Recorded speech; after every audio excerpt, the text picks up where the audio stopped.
Hi everyone, আসসালামু আলাইকুম। কেমন আছেন আপনারা সবাই? আশা করছি যে যেখানে আছেন আল্লাহর রহমতে ভালো আছেন।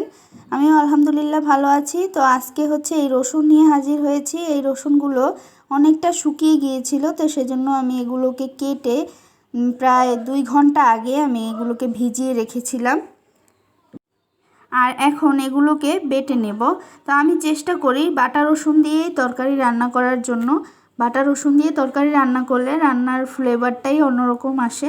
তো আপনারা যারা বাটা রসুন দিয়ে রান্না করেন না তারা একটু রান্না করে দেখতে পারেন। আর যারা রান্না করেন তারা তো অলরেডি জানেনই যে বাটা রসুনের তরকারি কতটা স্বাদ হয়।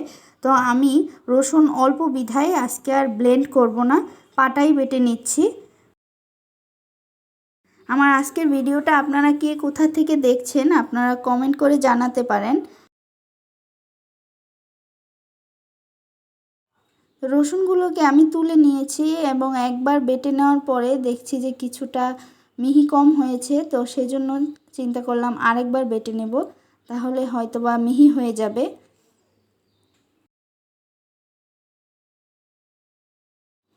বাটা মশলার স্বাদই অন্যরকম হয়। তবে অনেক সময় দেখা যায় অনেকে সহজ রান্না করার জন্য কাটা মশলা দিয়ে রান্না করেন। তো আমি আরেকবার বেটে নিচ্ছি। এই যে দেখুন, এখানে যে পরিমাণে রসুন আছে তাতে আমি ধারণা করছি আমার 3-4 দিন অনায়াসে হয়ে যাবে। তো আমি একবারে বেটে একটা বাটিতে উঠিয়ে রাখবো।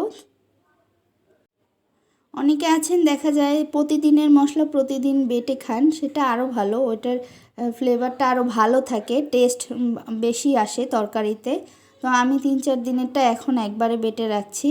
তো এই ছিল আমার আজকের ভিডিওটা। কেমন লেগেছে আপনাদের কাছে অবশ্যই কমেন্ট করতে পারেন।